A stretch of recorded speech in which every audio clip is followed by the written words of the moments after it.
नमस्कार और नमस्कार और स्वागत है आप सभी का सीयूईटी जंक्शन पर। आज हम आपके लिए लेकर के आए हैं एक और नई जॉब अलर्ट की वीडियो। यानी कि आरबीआई असिस्टेंट 2023 का फॉर्म आउट हो चुका है। तो हम देखेंगे कि इसे कैसे भरना है, क्या इंपॉर्टेंट डेट्स हैं हमारे पास, क्या एलिजिबिलिटी क्राइटेरिया है और क्या फीस हमें फॉर्म के लिए लग रही है। ठीक है, तो देखते हैं। तो आरबीआई ने अपने असिस्टेंट का वैकेंसी को एडवर्टाइज कर दिया है और ये इस साल के लिए 450 पोस्ट हैं अलग अलग जोन्स को मिला करके। ठीक है, इसके लिए आरबीआई 3 एग्जाम्स कंडक्ट करवाएगा, प्रीलिम्स, मेंस और उसके बाद में एक लैंग्वेज का टेस्ट होता है जिसे एलपीटी कहते हैं। हम इम्पोर्टेंट डेट्स पर एक बार थोड़ा नज़र डाल लें कि क्या क्या डेट्स हैं। तो फॉर्म भराने की शुरुआत आज से हो गई है, 13 सितंबर से। ये फॉर्म आखिरी दिन 4 अक्टूबर तक भरा जाएगा, तो इस बात को ध्यान में रखेंगे हम लोग। फॉर्म को एडिट करने की भी आखिरी दिन 4 अक्टूबर है। फॉर्म प्रिंट करने की आखिरी दिन 19 अक्टूबर है। एग्जाम का डेट भी यहाँ पर दे दिया गया है हमें। 21 और 23 अक्टूबर को प्रीलिम्स का टेंटेटिव एग्जाम है और मेंस का एग्जाम भी हमें दे दिया गया है कि 2 दिसंबर 2023 को होगा। ठीक है, अगर आपको फॉर्म फिल करते समय कोई भी दिक्कत परेशानी आए, चाहे वो फॉर्म में किसी पॉइंट्स को लेके या आपके पेमेंट को लेकर के या रिसिप्ट ऑफ कॉल लेटर यानी एडमिट कार्ड को लेकर के, तो आप इस वेबसाइट पे जा सकते हैं। इस वेबसाइट को हम अपने वीडियो के नीचे भी लिंक में दे देंगे, आप वहां से इसे एक्सेस कर सकते हैं। अच्छा, थोड़ी रिजर्वेशन की बात कर लें तो अगर आप ओबीसी कैटेगरी में फॉर्म भर रहे हैं तो आपके पास इन फाइनेंशियल ईयर का सर्टिफिकेट होना चाहिए जो कि 1 अप्रैल 2023 के बाद बना हुआ हो। और अगर आप ईडब्ल्यूएस से फॉर्म भर रहे हैं तो फाइनेंशियल ईयर 2022-23 का आपके पास सर्टिफिकेट होना चाहिए जो कि वैलिड हो इस साल में। यानी कि आपका इनकम इस साल का हो पर ये वैलिड इस साल हो। और आप इनमें से किसी भी कैटेगरी में फॉर्म भर रहे हो, आपको आपके पास ये सर्टिफिकेट 4 अक्टूबर 2023 तक होना ही चाहिए। यानी कि एप्लीकेशन क्लोज होने के समय आपके पास आपका कैटेगरी सर्टिफिकेट होना चाहिए। चलिए, वैकेंसीज की बात कर लेते हैं। तो टोटल तो 450 वैकेंसी है। ये कैटेगरी वाइज यहाँ पर डिवाइडेड है। एससी के लिए इतनी 45 वैकेंसीज, एसटी के लिए 56 वैकेंसीज, ओबीसी के लिए 71 वैकेंसी, ईडब्ल्यूएस के लिए 37 वैकेंसी और जनरल कैटेगरी के लिए 241 वैकेंसी। इसमें पीडब्ल्यूडी और भी कैटेगरी एक्स सर्विसमैन के लिए भी वैकेंसीज हैं। आप अपनी कैटेगरी वाइज देख सकते हैं और यहाँ पर ऑफिस वाइज भी वैकेंसी दी हुई है कि अहमदाबाद में कितना है, मुंबई में कितना है, पटना में कितना है। आपको जहाँ पर भी फॉर्म भरना है आप यहाँ से देख सकते हैं।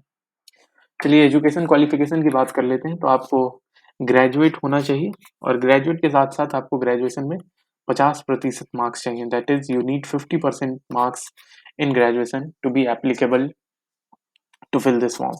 परंतु अगर आप एससी एसटी या पीडब्ल्यूडी कैटेगरी से बिलोंग करते हैं तो आपको सिर्फ ग्रेजुएशन में पास होना चाहिए। 50% का क्राइटेरिया आपके लिए नहीं लगता है।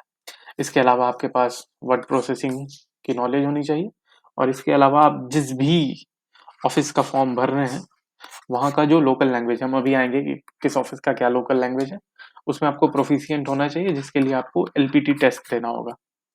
ठीक है, ये स्कीम ऑफ एग्जामिनेशन है कि क्या क्या पूछेंगे प्रीलिम्स, मेंस और लैंग्वेज टेस्ट में। तो प्रीलिम्स 100 सवाल होंगे, 100 मार्क्स के, 1 घंटे में आपको बनाना है। English, maths, reasoning. मेंस जो है वो भी मल्टीपल चॉइस क्वेश्चन होगा।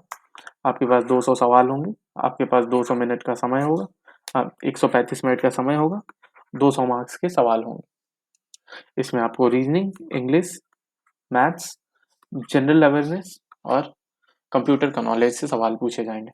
इसके अलावा जब आप मेंस में पास कर जाएंगे, यानी कि जितनी भी सीट है, जैसे 450 सीट है, तो इसका 10 गुना लोग मेंस को क्वालिफाई करेंगे, तो 4500 लोग लगभग मेंस देंगे और जितनी सीट है उसके 2 गुना लोग लैंग्वेज प्रोफिशिएंसी टेस्ट देंगे। यानी कि 900 लोग लगभग लैंग्वेज प्रोफिशिएंसी टेस्ट देंगे और ये टेस्ट लोकल ऑफिस आपके ऑफिस में कंडक्ट होगा जो कि और उस लैंग्वेज में होगा जो वहाँ का लोकल लैंग्वेज है।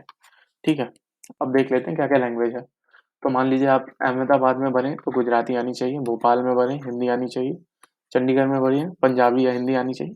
तो आप जहाँ पर भी भरने वाले हैं आप वहाँ का देख लीजिए कि वहाँ का क्या क्या लोकल लैंग्वेज है। इसमें सारी लोकल लैंग्वेज मैंने दे दी हैं, हर एक रिक्रूटिंग ऑफिस और उसका लैंग्वेज।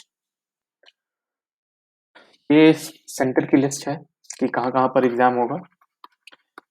ये जो पहले बॉक्स में आपको दिख रहा है ये प्री का सेंटर है, ये वाला मेंस का सेंटर है। तो सेंटर काफ़ी दिए हैं आरबीआई ने। तो लाइक अगर आप बिहार में फॉर्म भर रहे हैं तो आपके लिए प्री में आरा, औरंगाबाद, भागलपुर, दरभंगा, गया, मुजफ्फरपुर, पटना और पूर्णिया है। और मेंस के लिए दरभंगा, मुजफ्फरपुर, पटना है। ऐसे ही आप किसी भी स्टेट के लिए देख सकते हैं। त्रिपुरा, अगरतला में प्री है और अगरतला में मेंस भी।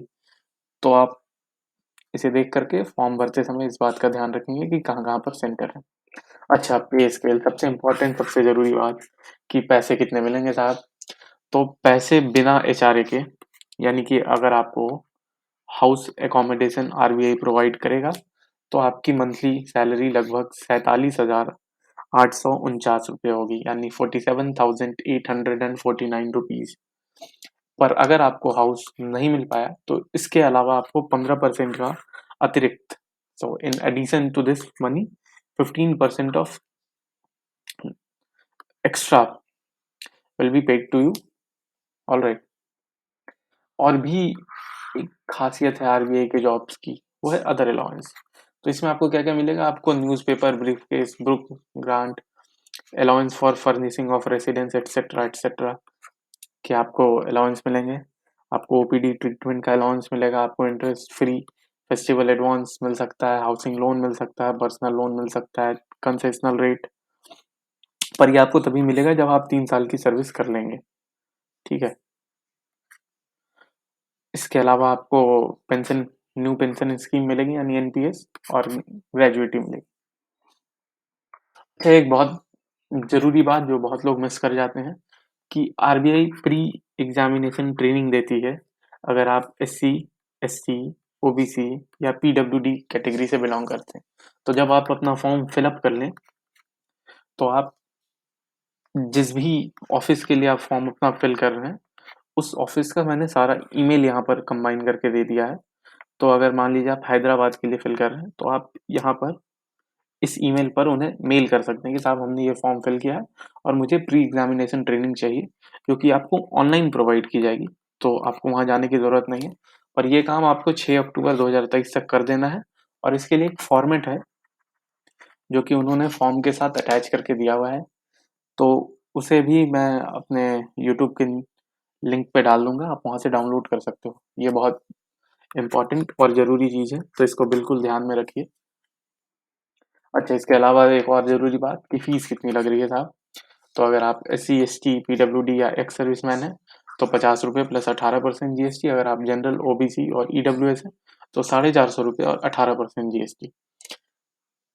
एक और ज़रूरी और काम की बात कि आप सिर्फ एक ही ऑफिस के लिए अप्लाई कर सकते हैं। तो अगर आप पटना के लिए अप्लाई कर रहे हैं तो आप सिर्फ पटना के लिए अप्लाई कर सकते हैं। अगर आप लखनऊ के लिए अप्लाई कर रहे हैं तो आप सिर्फ लखनऊ के लिए अप्लाई कर सकते हैं।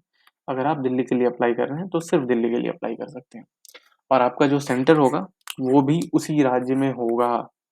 तो अगर आपने अहमदाबाद में अप्लाई किया है तो आपका सेंटर कहीं ना कहीं गुजरात में ही होगा।